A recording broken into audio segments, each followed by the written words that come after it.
Muito bem, voltamos. Ascendência of a Bookworm, volume 31, volume 10, da parte 5, o Avatar da Deusa. E vamos! Prólogo. No prólogo a gente tem a perspectiva da Deathline, onde vemos como ela não tem nenhuma desconfiança em relação ao Holblood. E é mostrado como naquele momento, naquela altura do campeonato, isolados na Academia Real, depois deles verem que não conseguiriam voltar pelo teletransporte de Arnsbeck, as ordens da Georgina que comandavam todos ali, com exceção da Deathline. Ninguém estava ali por seguir fielmente a Deathline, mas pelas ordens da Georgina, como sempre foi. Além disso, a gente acompanha um fluxo de pensamento da Deathline, mais especificamente suas observações sobre a vila de Adalgisa, onde ela e todos os outros foram levados para ficar enquanto Halblut administrava a segurança deles ali na Academia Real.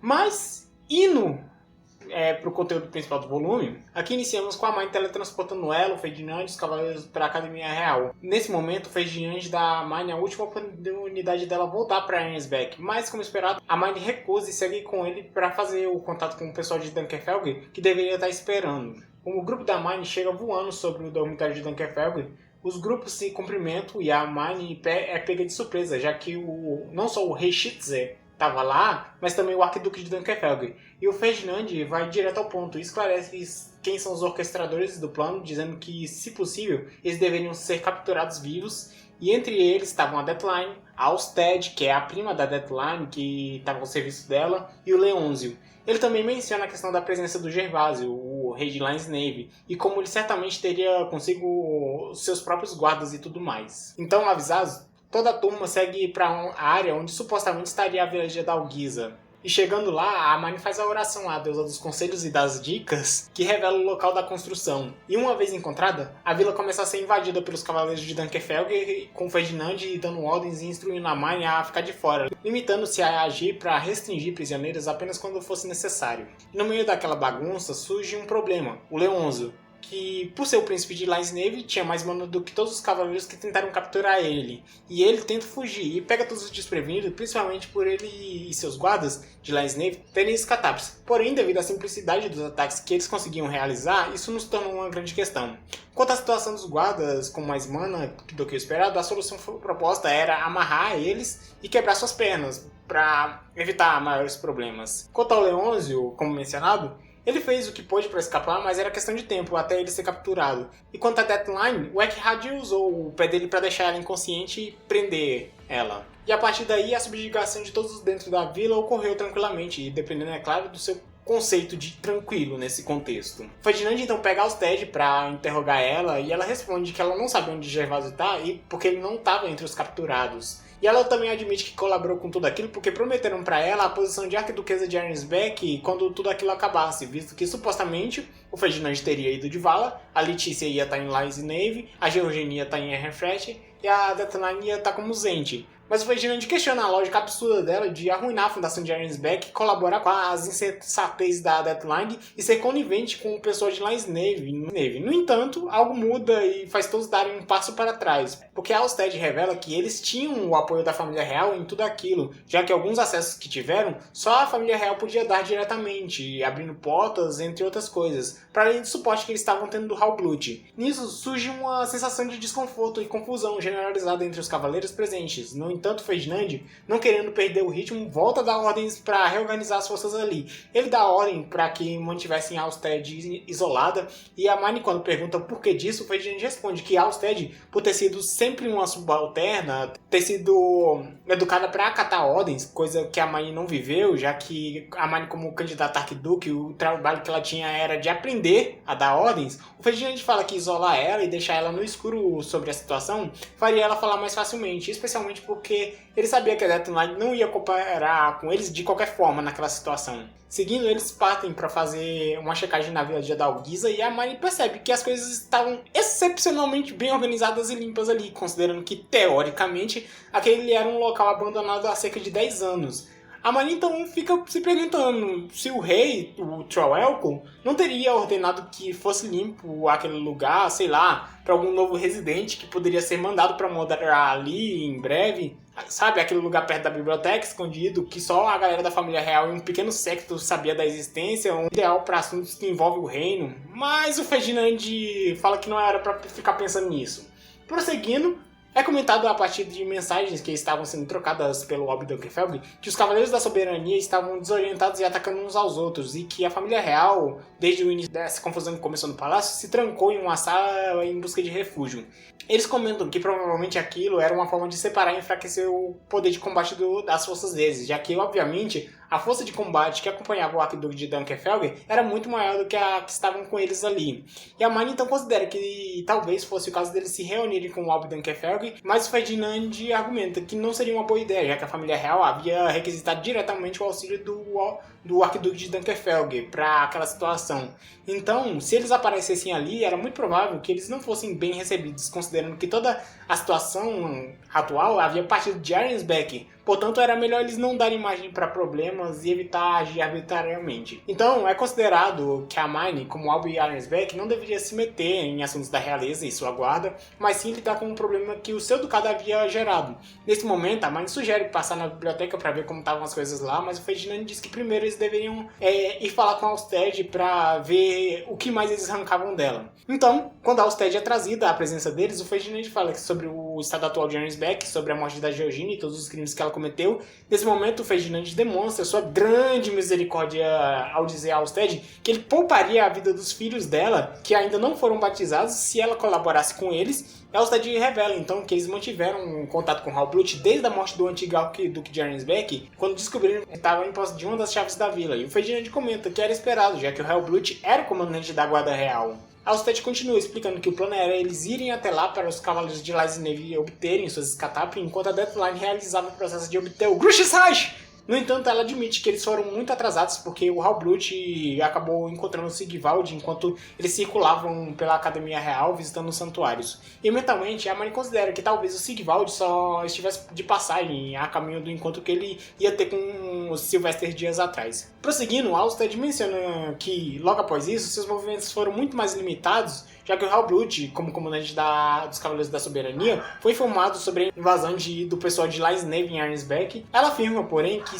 isso não era um grande problema, pois em algum momento a realeza ia ter que sair da sua sala de evacuação, a poeira ia baixar, eles iam poder retomar o que eles estavam fazendo, e se não fosse o fato da Mine, o Ferdinand e Dunkelfelg atacarem eles ali de surpresa de noite, eles conseguiriam combater eles, visto que eles estavam bem preparados. Tipo, mas atacar de noite quando todo mundo tá cansado e de guarda baixa é foda. Ela comenta que a galera de Lysineve conseguiu obter suas escatapes com a ajuda do Hildebrand, que tinha aberto o hall para eles entrarem, e comenta que talvez ele tivesse recebido alguma permissão especial do rei para isso, mas a Mine corta dizendo que não, tendo em vista que ela própria tinha avisado ao Outroargo que fazer o processo prematuramente tinha consequências futuras, tanto que o próprio rei tinha mudado o currículo da Academia Real para que eles obtivessem as escatapes mais tarde por causa disso. E a gente fala que o que provavelmente rolou foi que o rei negou ao Hildebrand a possibilidade dele obter a escatape dele mais cedo, e o Halblut foi atrás do Hildebrand dizendo que o rei tinha mudado de ideia, assim manipulando ele a abrir o hall, tendo em vista que só membros da realeza ou arquiduques conseguiriam fazer aquilo. E eu vou juntar uns pontos aqui, porque várias dessas questões estavam em side stories e prólogos, que eu não sei quão bem eu passei eles pra você, mas basicamente o ponto de partida é: Hildebrand está incontido na Mine, e ao longo dos volumes a gente viu o Halblut incentivando ele a buscar o Grushsage para ele se tornar rei, e na cabeça do Hildebrand, com isso ele poderia, como rei, cancelar o casamento da Mine com Wilfrid, porque ele queria se casar com ela, mas como sabemos, temos vários impedimentos nisso, e um deles que, como vimos, era o tempo limitado dele, dado que a situação mudou mais ainda, e agora a Mine em breve iria se casar com Sigvald. Mas voltando, no curso da conversa, conforme a Alsted ia explicando, finalmente eles chegam no nome do Gervásio, e nesse momento clica pro Ferdinand, que saca o que tinha rolado de fato, porque a coisa era mais profunda ainda. O objetivo do Halblut com aquele processo não era conceder à galera de Lysineve escatapes como parecia à primeira vista, mas ter acesso aos medalhões de registro, tendo em vista que eles ficavam na posse do local em que o nobre era registrado. E bem, o ponto nisso é que o medalhão tornaria o Gervásio muito vulnerável, visto que esses medalhões eram ligados à vida da pessoa.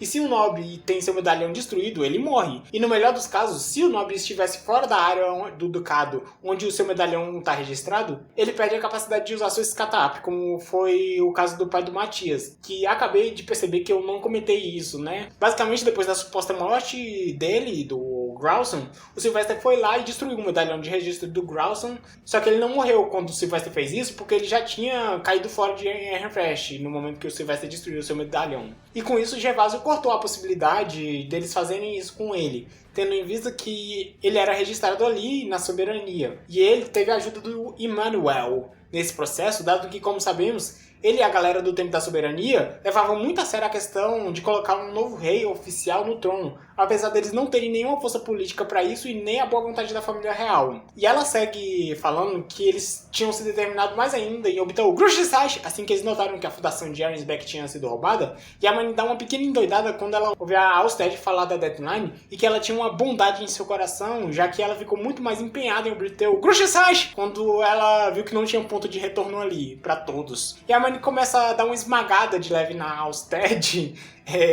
com a mana dela, e foi de chamar a atenção da Marnie, mas a Marnie retruca dizendo que tava tranquilo, ela conseguia hoje em dia controlar a mana dela bem o suficiente para só esmagar o alvo desejado. E o Ferdinand, que precisava da Alstead viva, dá uma sossegada na Marnie naquela situação. E quando a Marnie se acalma, o Ferdinand conversa com ela que eles tinham problemas maiores agora, e se o Gervásio estava circulando os santuários, como comentado, onde aqueles dois estariam agora? E a Marnie sente o calafrio sabendo onde eles poderiam estar. A mãe então se apressa e chama todos para irem para a biblioteca ao socorro da Solange, mas o Ferdinand impede ela de ir, falando que tinha coisas que eles tinham que decidir e preparar antes deles irem. Por exemplo, quem iria para a biblioteca? Quem iria ficar com os guardas e os prisioneiros? O que aconteceria se o Gervásio voltasse para ali nesse meio tempo? Qual era a capacidade combativa deles, seus guardas e tal? Tendo em vista que eles tinham cavaleiros com capacidade de mana grande o suficiente para a média dos cavaleiros ali não serem capazes de restringir os movimentos deles através de uma magia de amarração. Sem contar que eles estariam usando equipamentos imunes à mana. Além disso, eles tinham obtido escatapes e deixa tudo mais complicado o fato da parte mais forte do pilotão deles, que eram os cavaleiros de Dunkelfelgen, estarem a maioria atualmente lidando com as questões do palácio real.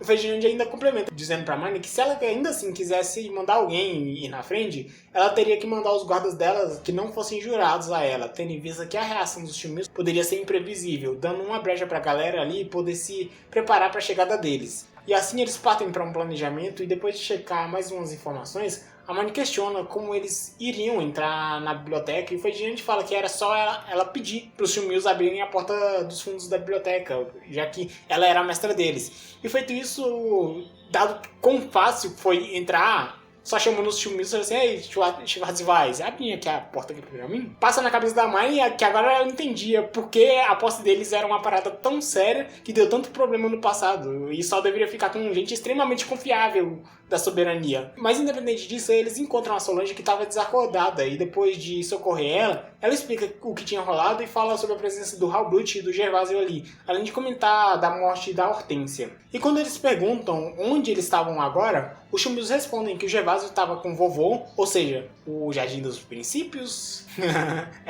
E nessa hora o Ferdinand gela e se prepara para ir, ordenando a Marnie que voltasse para a vila, mas a Marnie mete um não seco e diz que não iria sair num momento como esses, e ameaça de revelar o segredo do Ferdinand caso ele insistisse com isso. E a Marnie fala que de qualquer forma, naquela situação, quanto mais mana melhor, ou seja, a Marnie estava propondo forçar a entrada deles nos jardins. E o Ferdinand, apesar de não dizer que concorda com a proposta, põe a Marnie na high beast dele e ordena que ela produzisse a lança de Lysinshaft. Dessa forma, os dois seguem para o alto da Academia Real e usam a lança para atacar o ciclo mágico que ficava sobre a Academia Real, assim gerando um pilar de luz nas cores da deusa Mestionora. Mas assim que a Marnie e o Ferdinand tentam passar por ele, eles são rejeitados, visto que a Mestionora, sendo uma deusa subordinada ao vento, como eles tinham sentimentos não muito bons em relação ao Gervásio, que estava lá dentro, eles não foram permitidos passar. Nisso eles começam a pensar em outras abordagens para aquela situação, e o Ferdinand considera ir em busca do pano prateado para atravessar o pilar, mas aquilo tinha um problema, que era o fato de que eles ficarem vulneráveis usando o pano, não sendo capazes de usar magia nem nada. E a Marnie nesse momento também pensando produz a capa do Deus da Escuridão, considerando que já que aquele era um pilar produzido de pura mana divina da Mestionora, talvez ela pudesse absorver ela com a capa do Deus da Escuridão, nisso ao menos tentar completar o que faltava do livro de Mestionora dela. E assim a Marnie faz, e não dá muito certo, apesar de no final ela pelo menos ter conseguido se reabastecer de mana, tendo em vista que a capa do Deus da Escuridão repassa a mana absorvida para o usuário. E nessa hora o Ferdinand ainda solta um eita como é herege, literalmente roubando mana de Deus. E a Hermione, depois de se reabastecer, também acaba convencendo o Ferdinand a fazer o mesmo. Apesar dele não ter conseguido absorver o tanto quanto a Hermione. Dado que aquela tática não dava, uma nova ideia veio à cabeça do Ferdinand, que foi interceptar o Gervásio quando ele voltasse dos jardins. Mas isso também tinha um grande problema, que era que alguém da realeza iria ter que abrir os portões do hall e se põe em risco para aquilo. Pro Ferdinand aquilo não. Mas pro Ferdinand aquilo era uma decisão muito simples. Em especial, para quem da família real, ele iria mandar mensagem pedindo para que visse. Ele pega uma FaceTime e grava uma mensagem pro Anastácios, pegando todo mundo de surpresa, visto que era esperado que ele enviasse a mensagem pro rei. E na mensagem o Ferdinand fala que precisava de alguém para abrir os portões, para que eles impedissem Lysineve de obter o Gruxisage. Em especial, ele enfatiza que ele e a família dele seria caçada e executada caso eles falhassem em impedir o Gervásio. E o ponto naquilo, quando a mensagem é enviada, é que o Anastácio era a pessoa da realeza que provavelmente iria se mover mais rápido naquela situação, tendo em vista que a caça e a execução da família real naquela situação significava a caça e a execução da Elegantina. E nisso eles seguem pro hall, visto que ainda tinha a chance da Hermione, como arquiduquesa de Arnsbeck, ser capaz de abrir os portões para eles. E o Ferdinand concorda, dizendo que sim, tinha essa possibilidade, mas ele fez aquilo para garantir que caso a Hermione não pudesse abrir os portões do hall, eles já tinham o Anastácio vindo desesperado. Logo em seguida o Ferdinand segue mandando ordenanças e nisso ele manda pro rei, basicamente dizendo para ele resolver logo as questões no palácio para poder fazer algo em relação à invasão atual, porque era uma vergonha o rei, numa hora dessas, não estar presente na linha de frente para defender a fundação do reino. Assim como a gente viu, é o dever do arquiduque defender com sua vida a fundação do ducado. E a Hermione comenta que entendia a perspectiva do Troll Oracle, tendo em vista que o Halblut, que era a sua figura de confiança, o traiu. Mas o Ferdinand fala que não era algo absurdo essa traição entre nobres, e que era normal os servos traírem seus mestres e vice-versa. E o Ferdinand fala pra Hermione que ela deu sorte, na verdade, na trajetória dela, na nobreza, dela ter figuras como a Elvira, o Castelli, pra barrarem muita dessa galera de se aproximar dela, além do fato da mãe nunca ter esbarrado em alguém que poderia antagonizar ela diretamente, como uma Verônica da vida, do qual ela não poderia se livrar facilmente. E o Ferdinand fala que eles só puseram tanto esforço para proteger a Hermione e criar um ambiente pacífico para ela, porque ela valia o esforço, dado o resultado que ela apresentava. Já no caso do rei atual, o que não faltava era gente insatisfeita com o estado atual das coisas. E a parada fica séria quando volta a mensagem do Troelco, em que ele fala que não iria agir. E como ele era um rei falso, como ele não possuía o Gruxishash, não tinha acesso à fundação do reino, e que seria o fim de Eugene Smith se um novo rei ou rainha não assumisse logo. E ele estava de acordo com Gervásio se tornar rei. E mano, ouvindo essa resposta, o Ferdinand pela primeira vez demonstra ódio. O ódio que ele tava sentindo. Tipo, é dito que o Ferdinand ficou que nem a Hermione quando tem seus excessos. Tava exalando, mano, assim, brilhando de tão puto que ele ficou com essa merda de resposta. E a Hermione comenta que não tava surpresa com aquilo, dado que, como sabemos, o Troll já tinha antes demonstrado estar muito disposto a abdicar o trono até pra Deathline virar a rainha, caso ela realmente fosse a candidata a Zente. E quando descobriram que a Hermione era candidata a Zente, ele falou que tava de boa de passar o controle do reino pra ela sem nenhuma resistência. E depois de se controlar, o Ferdinand chama os cavaleiros ali e manda um foda-se a opinião do rei! Vocês viram que essa galera fez em Ernest Black. E com o Gruxishash ou não, a gente vai parar o Gervásio. Então o Ferdinand pega geral e vai em direção ao hall, parando nas portas onde eles encontram o Anastácio, que tinha chegado ali mais rápido do que eles imaginavam. E o Ferdinand começa a bombardear o salão pra fazer a limpa lá dentro antes que eles entrassem. Nisso o Anastácio manda dizendo que atacar construções ali era o mesmo que atacar o rei. Lembra aquela conversa da parte 3? Que os plebeus atacaram lá o monastério e tal? O Anastácio tá me dizendo: você tá jogando, bombardeando lá dentro antes de olhar qualquer coisa. Atacar as construções era o mesmo que atacar o rei, ou seja, um ato de traição. Mas o Ferdinand tá poucas ideias para Anastácios. E mostra pra ele a resposta do Troelco pro pedido de ajuda ali. E diz que não tinha como ele tá cometendo traição contra um rei se não tinha rei. E a Hermione nisso conversa com o Anastácio, dizendo que se ele estava de acordo com a morte que provavelmente o aguardaria, com o futuro sombrio que aguardaria a Elegantina e tudo mais se o Gervásio assumisse, ele poderia ir se juntar ao pai dele. Mas a Hermione comenta que atualmente ela era meio que reconhecida como um avatar de Mestionor, alguém capaz de, sei lá, coroar novos reis e tal. E o Anastácio corta essa conversa da Hermione dizendo que na situação atual do reino de Eugene Smith, Já que o pai dele, tinha abdicado, agora tinha um novo rei, que era a Mine. Era a própria Mine. Mas a Mine fala que, em primeiro lugar, ela não aceitava a posição, e em segundo lugar, ela já era arquiduquesa de Arnsbeck, logo não tinha como ela atuar como Zente ali. O Anastasia disse, então, que era o caso dela ir atrás do pai dele, entregar o Grushizhach a ele, mas a Mine disse que não ia coroar, dar o Grushizhach pra alguém que largou o reino à própria sorte. O Anastasia, angustiado, tenta apelar pro fato de que a Mine meio que tá ameaçando ele com o bem-estar da Elegantine e que a Mine não era amiga dela. E a Mine nessa hora mete um: pera aí, amigos, negócio da realeza à parte. A gente é amigo, mas um tempo atrás você e ela não considerou essa amizade na hora de botar eu contra a parede, fazer circular pelos santuários pra obter o Grushizhach pra vocês, tá lembrado? E o Anastasia, cujo único defeito que ele demonstrou nessa história foi amar demais, ele então diz que ele ficaria ali então para cumprir o papel que o pai dele deveria estar cumprindo. Então, feito tudo isso, o grupo entra no auditório e começa a batalha lá dentro. A Mine fica do lado de fora com o escudo de Shotzaria levantado para onde os cavaleiros retornavam para se recompor e beber poções e receber cuidados. E ouvindo sobre como estava indo o desenrola da batalha, é dito que aparentemente estava rolando um descompasso com os cavaleiros da soberania, que apesar de estarem com Halblut, ficaram mais hesitantes, dado a presença do Anastasios na batalha. E finalmente a Mine entra no auditório durante a batalha e lança a cura nos cavaleiros que ainda estavam na batalha. Isso, a Mine recebe alguns ataques do Halblut, mas ela é defendida pelos seus cavaleiros, enquanto ela novamente levanta o escudo de Shotzaria. E depois de muitos ataques, o Matias fala da questão de buffs e fala pra Mine usar o cajado da deusa do oceano, porque, como sabemos, o cajado da deusa do oceano removem as bênçãos que estão incidindo sobre todos na batalha e devolve elas aos deuses.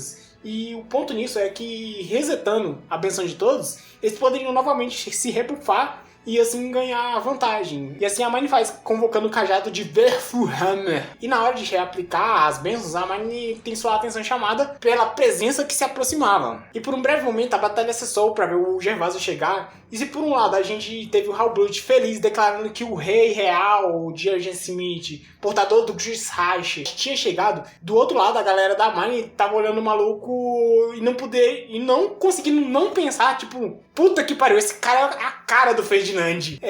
Esse cara é a cara do Ferdinand. Eles são parentes? E claro, a gente sabe que eles são irmãos, mas geral não sabe disso. E a Mine nisso afirma que, independente da aparência, o Ferdinand era um membro da família arquiducal de Ehrenfest. E a Mine, no meio disso tudo, recebe uma mensagem do Ferdinand dizendo pra ela criar uma distração. E dado que o Gervásio mostra a sua legitimidade invocando o Grushizhach dele e mostrando pra todos, a Mine faz o mesmo. E ela emenda isso já com uma oração aos deuses pra bufar a galera, que ela tinha acabado de remover as bênçãos de todos ali. E o Gervásio, que viu isso, repetiu a ação da Mine, comentando que ele tinha esquecido que os deuses atendiam orações em Argensmith. E ele também bufa os cavaleiros dele. E quando ele vai pra outra oração, ele é interrompido pelo Ferdinand, que ataca ele de surpresa. E o Gervásio se protege com o escudo, tentando conversar com o Ferdinand e trazer ele pro seu lado, comentando como ele nasceu pra virar uma Feistone e só conseguiu fugir desse destino porque a mãe dele aceitou virar uma Feistone no lugar dele. Mas o Ferdinand não tá nem um pouco pra conversa. Gervásio faz menção de usar os tubos de pó venenoso, mas a Mine, em pânico ao ver isso,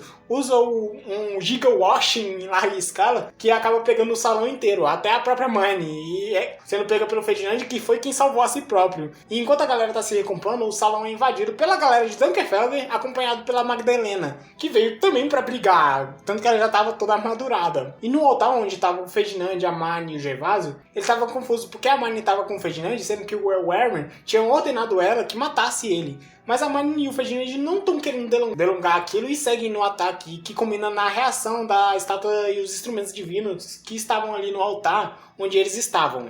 Depois de um clarão, quando eles vêm, os três estavam nos jardins do princípio, e lá estava o Werner, muito desgostoso, em especial com o Ferdinand. Ele reclama que o Ferdinand anos atrás veio ali e nunca voltou para completar o livro de mercenária dele. Agora o reino estava literalmente à beira de se desfazer, levando consigo tudo e todos dentro dele, e uma nova candidata, a Zente, finalmente aparece e se recusa a matar o Ferdinand pra isso. E agora um terceiro candidato a arquiduque... a Zente aparece e o Ferdinand tava fazendo o quê? Impedindo ele.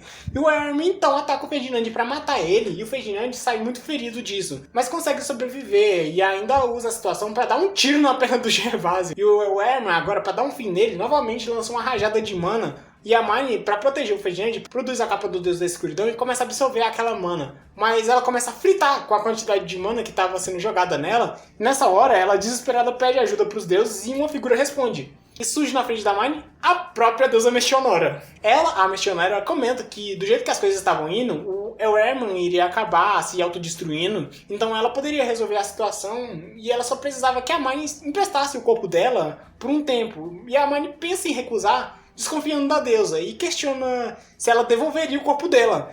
Aí a Mestionora oferece a biblioteca dela pra Mine, enquanto ela, a Mestionora, usava o corpo da Mine. E a Mine, em frente a essa proposta, solta um "pode ficar com meu corpo". E diferente do que se esperava, nesse roubo de corpo, dá um tempo e a Mestionora tava querendo devolver o corpo dela à Mine, mas a Mine não tava escutando ela.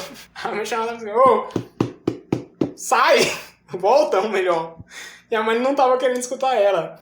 Tanto que a Mine só voltou ao seu senso quando ela terminou o seu terceiro livro, enquanto ela ouvia os gritos do Ferdinand. E quando a Mine voltou a si, novamente, uma das poucas vezes que o Ferdinand na história mostrou que ele não tava só preocupado com a Mine, ele tava preocupado pra caralho com ela. Ele briga com ela que ela não deveria aceitar esse tipo de interação, ainda mais com Deus. E ele pergunta sobre o seu estado físico e, mais principalmente, seu estado mental, questionando se ela ainda lembrava dele e de todas as pessoas ao entorno dela. E lá não só o Ferdinand, mas o Elrarman não demonstrava mais nenhum traço daquela agressividade interior. E fala que aquilo que a Mine fez não era apropriado. Ela, por não ter um nascimento nobre, era uma criança com um devorador. E a mana dela não foi tingida por seus pais. E era facilmente influenciada pela mana de qualquer à sua volta. E nessa situação, ela orar ali nos Jardins do Princípio pros deuses era literalmente escancarar uma porta para a influência deles entrar. E a propósito, não era só o Elrarman, mas o Gervásio também estava pianinho, visto que a Mestionora mandou um sem bagunça. Coloca o meme aí, eu vou colocar o meme. Não vai ter briga, não vai ter briga. Pra todo mundo ali. E foi a gente fala que a Mestionora tinha ordenado que eles resolvessem a questão do trono de forma mais pacífica. E por isso ninguém mais ia brigar. E a Mine fica tipo, gente, eu tô com um clima de briga, eu quero violência. Mas o Elrarman fala, que isso, garota, sem violência, não queremos isso, é desnecessário. E o Elrarman esclarece que a única coisa que importava é que o novo rei assumisse. Ele não se importava nem um pouco com quem, desde que o novo rei assumisse. E ele fala que a Smith é a terra criada pra acolher aqueles que receberam a dádiva da mana. E visto isso, pra ele tava tudo bem em aceitar a galera de Linsnave que tava em busca de asilo e ser acolhida ali no reino. Mas a Mine reclama sobre tudo que a galera de Linsnave tinha feito, as mortes que ele tinha causado, mas o Elrarman fala que pra ele aquilo não fez muita diferença e que da perspectiva dele, teve uma legião de mortes recente que um tal reizinho aí causou, que chamou muito mais atenção do que as dezenas que rolaram recentemente em Ironsback. E ele fecha dizendo que algo muito pior em uma escala incomparável ia rolar se eles não achassem um novo rei em breve. E nisso é comentado que a raiz de todo esse mal foi a ferramenta mágica Drushis Reich, que tinha tornado redundante a obtenção do livro de Mestionora. Por consequência, reduziu a visita ali de candidatos a Zend que surgiam. E avançando, a forma produtiva e não violenta de resolver aquela situação que foi encontrada era que os três ali fossem preencher os portões de fronteira de Smith. E por consequência resolveria o problema atual do reino, que era o perigo de queda iminente. E o primeiro a preencher 3 portões e retornar ali, iria ser eleito o novo rei. E a Mine questiona se ela, como Alb, não seria desqualificada para competir, principalmente que ela nem tinha interesse no posto. E o Elrarman diz que ela iria participar sim, e como alguém com devorador, poderia ter sua mana facilmente sobrescrita lá em Ironsback. Então, não era o caso. Sem contar que, apesar de ter sido perdido o costume, diferente do passado, os Albs de hoje em dia não têm mais os próprios livros de Mestionora. No passado também era devido ao Arquiduque preencher seu próprio portão de fronteira. Nisso, a gente fala da pretensão dele de participar, era em primeiro lugar o Elrarman parar de se opor a ele. Segundo, retornar a J. Smith à forma antiga de fazer as coisas, com novos reis sendo elegidos por competência e não por hereditariedade. E quanto ao Gervásio, ele fala que ele, em primeiro lugar, não concordava com o que foi feito em Ironsback e os únicos responsáveis por aquilo foi o Leôncio e a Deathline, visto que a facção do Leôncio em Linsnave via a nobreza como meramente uma fonte de mana. E a Deathline, como arquiduquesa, tinha dado o aval pra galera de Linsnave fazer o que bem entendesse com a galera de Ironsback que ficasse contra eles. E Gervásio fala que o objetivo dele, desde o início, era, primeiro, dar um lugar pra galera de Linsnave viver ali em Smith, visto que ele era de uma facção diferente da do Leôncio. E vendo como a tecnologia estava sendo desenvolvida em Lies Nave, ele viu que não havia futuro para ele lá em Lies Nave. E na falta de um rei competente em Agent Smith, ele resolveu reivindicar o posto, juntando o útil ao agradável. E ele fala que também desejava compensar toda a galera da soberania que se arriscou pelo seu bem. E ele fala que seu primeiro ato como rei seria destruir a vila de Adalgisa para que nunca mais a situação cruel do seu nascimento voltasse a se repetir, e que ele queria um futuro onde todas as pessoas com humano fossem tratadas com respeito. E dada essa exposição de objetivos, a Marnie repara que o Oren é diferente de antes, que ele confundia ela com o Ferdinand, visto que o Ferdinand tinha atingido a mana dele e aos olhos dele, que só enxergava a mana, os dois eram a mesma coisa. Agora o Oren estava conseguindo diferenciar os dois. O Oren fala que isso era porque aos olhos dele, a Marnie agora não tinha a assinatura da mana do Ferdinand, mas agora a mana dela estava com a assinatura da mana da Mestionora, da deusa Mestionora. Mas dado isso, a corrida pelo trono começa e a Marnie sai na frente. Porque enquanto a galera foi escrever círculos mágicos de teleporte, a Marnie só meteu um copy-paste do livro de Mestionora dela e tascou pra Klassenberg. E a Marnie rapidamente super importante de Klassenberg, mas antes que ela fizesse qualquer outra coisa, o Ferdinand aparece lá. Ele tinha se teleportado atrás da Marnie pra conversar com ela. E ele disse que ele tava fazendo uma maquinação pra poder sabotar o Gervásio naquela corrida pra decidir o novo rei, que claramente teria vantagem aquele que tivesse mais mana. E o ponto nisso era que todos ali iriam ter que dar uma parada pra descansar, visto que o Gervásio recentemente tinha estado em lutas, suprindo os santuários, teria que dar uma pausa para descansar. A Marnie da mesma forma, visto que ela e o Ferdinand fizeram muita coisa e que precisavam descansar. E o ponto ali era que o Ferdinand queria que a Marnie fosse descansar no dormitório de Ehrenfest ao invés de Ernsbeck, falando que seria bom aquilo porque quando toda essa confusão acabasse, Ehrenfest, ao ajudar na situação, poderia exercer influência no futuro, estando no lado vencedor ao invés dos neutros que não se envolveram no assunto. E quando a Marnie questiona o Ferdinand para que ele elaborasse sobre o que ele estava planejando, o Ferdinand dá uma de louco e finge que não viu essa parte, mas antes dele ir, ele informa que, assim como eles, o Gervásio também tinha um livro de Mestionora incompleto, visto a bagunça que eles provocaram enquanto ele estava fazendo o processo. E ele fala que, diferente dos dois, que poderiam completar seus livros, o livro do Gervásio iria ficar para sempre incompleto. Então a situação natural eram 3 candidatos a rei com livros incompletos. De volta ao hall, a Marnie manda uma mensagem para Angélica ou Cornelius para buscarem ela, tendo em vista que a coitada estava 100% sugada. A Angélica pegou a Marnie enrolando ela num pano prateado e levou ela de volta ao dormitório. Lá a gente primeiro descobre que a Marnie, além de tudo, estava brilhando com tanta mana divina vindo dela. E enquanto é cuidada pelos seus atendentes, eles vão contando pra ela o que tinha rolado desde o desaparecimento deles no altar. Primeiro fala que os cavaleiros que estavam com Halblut foram derrotados e contidos. Logo após isso rolou um delírio do Hatmute falando que a Marnie tinha sido tingida pela deusa Mestionora, mas ninguém no momento botou fé no que o doido estava dizendo, apesar de outras pessoas confirmarem que a mana da Marnie tinha mudado. Logo depois disso, o Ferdinand foi o único que retornou dos 3, e ele fala do fato de que a Mestionora tinha decidido sobre a Marnie e anunciado a corrida para a coroação de um novo rei, mas ele instruiu que mantivessem os cavaleiros contidos, mas que nenhuma execução seria permitida, visto que a Mestionora tinha proibido isso. E o Ferdinand ainda instruiu pra galera de Ehrenfest para que eles se preparassem para a chegada da Marnie, e comunica que todos estavam proibidos de atacar ou matar o Gervásio caso cruzassem com ele. E no meio disso, o Ferdinand dá uma chantageada na Magdalena, falando de como o Hildebrand tinha se envolvido em tudo aquilo, e sai da sala indo para uma conversa com a família real, levando o Emmanuel com ele, querendo saber da chave da Bíblia do bispo da realeza. E antes de ir, ele fala que assim que eles encontrassem com a Marnie, eles deveriam fazer ela dar uma praticada em giros dedicatoriais. E a Marnie, ouvindo isso, fica tipo, eita, como segue as regras do jogo, e claramente não tá de mutreta. Mas depois de acordar do seu descanso, a Marnie é vestida e preparada pelos seus atendentes, inclusive a Brunilde, sua irmã. E é comentada nisso como a mera presença da Marnie era difícil de se lidar naquele momento, tendo em vista que a mana divina que fazia ela brilhar também fazia ela ser difícil até de ser encarada diretamente pelos seus atendentes. E isso é reforçado pela narração de como a Brunilde estava tremendo enquanto vestia a Marnie.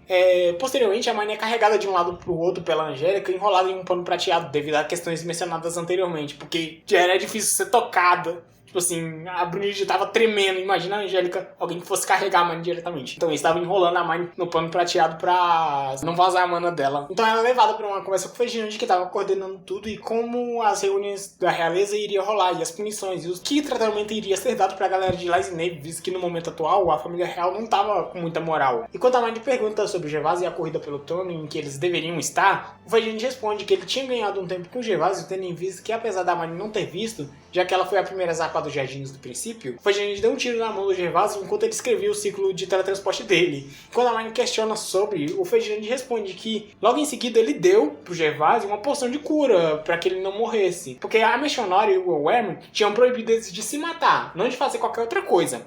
E a Hermione fala que eles não teriam problema com o Worm, visto que ele tinha ordenado que os todos ali voltassem assim que eles preenchessem os portões. E o Ferdinand disse que não, porque a percepção do Worm é bem diferente da deles. Porque, já que ele era um deus, se eles voltassem daqui 2 dias ou 2 anos, não ia fazer muita diferença pro Worm. E o Ferdinand segue falando que ele, de forma 100% diplomática, tinha convencido o Bispo da Soberania, o Emmanuel, a passar a Bíblia da Soberania e a chave da Bíblia da Soberania pro Hatmute, que era jurado da Hermione e ao mesmo tempo o supremo sacerdote, o que era bem conveniente, não? E o Ferdinand com isso teve acesso aos medalhões dos reis de Lansnave, ou seja, o Ferdinand pegou o medalhão do Gervásio e destruiu. Agora o Gervásio estava em algum portão de fronteira de Ducado, não morreu, mas tinha perdido a sua escatape e estava preso lá no portão de fronteira, incapaz de produzir seu livro de Mechanora. Aí o Ferdinand fala que vai capturar ele daqui a alguns dias, mas primeiro ele ia deixar o Gervásio passar um pouco de fome, um pouco de frio, uma privaçãozinha de sono, para que ele resistisse menos na hora da captura. E a mãe fica tipo, caralho, cuzão, precisava de tudo isso? E ela fala que o Gervásio não parecia ser uma pessoa tão ruim pra eles serem tão desonestos com ele.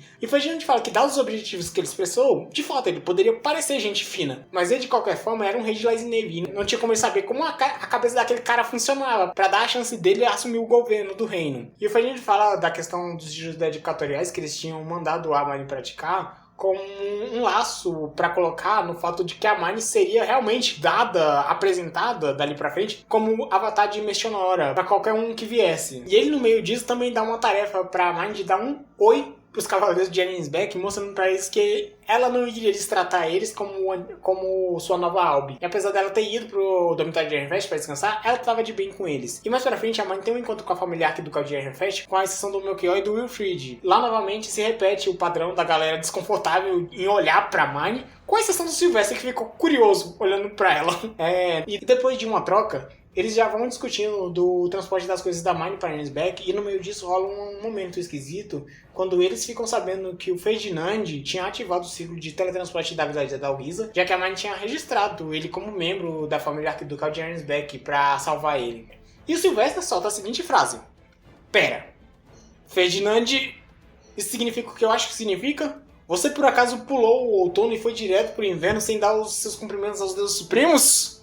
E finalmente, finalizamos o volume principal. Mas indo agora pro epílogo, ele tem a perspectiva da Sieglind, a esposa do Albus Dunkelfelg, que tem a função de compilar as informações que as pessoas de fora da situação têm até agora de quais são as perspectivas. É falado primeiramente de como a batalha ocorreu, como o Gervásio e o Ferdinand e a Hermione tinham sumido no altar, e fazendo uma extrapolação como provavelmente o Ferdinand, assim como o Gervásio e a Hermione, também tinham um justiçado de que todos, fora aqueles 3, foram incapazes de subir no altar onde os 3 sumiram. Além disso, é comentado o relatório de 3 ducados que tiveram seus portões de fronteira ativados no meio da noite, provavelmente por uma ação da Hermione. Mas o porquê a Hermione estava ativando os portões de fronteira, ninguém entende. Além disso, é comentado como o futuro da família real era nebuloso, visto que o Sigvald não participou da batalha, o Troll Welcome, muito provavelmente sob a influência da mesma droga que o Halblut usou contra os Cavaleiros da Soberania, tinha se recusado a colaborar. O Anastácio, como sabemos, não estava mais na corrida pelo trono. E a esperança era o Hildebrand, que no futuro seria o membro da família real com mais mana, mais elementos, mais proteções divinas. Mas tinha sido enganado pelo Halblut, obtido sua escatape antes da hora, o que freava seu desenvolvimento e tinha ajudado a galera de Lansnave nesse processo, o que era uma caralhada de crime grave. Eles falam de como agora, segundo Ferdinand, a Hermione era a real oficial avatar de Mechanora, mas pondo em dúvida se isso não era a forma dele enganar todos. Se fala que o Ferdinand tinha marcado uma reunião com todos os principais atores naquele evento para falar de quem seria o próximo rei. Reunião essa que seria feita no dormitório de Ironfest, claramente sendo uma forma do Ferdinand beneficiar o ducado. Mas o ponto principal desse epílogo que ele quer expor é que atualmente o reino inteiro estava na mão, sob as ordens do Ferdinand. E nem sequer o Albus Dunkelfelg estava disposto a ir contra o Ferdinand no estado atual das coisas.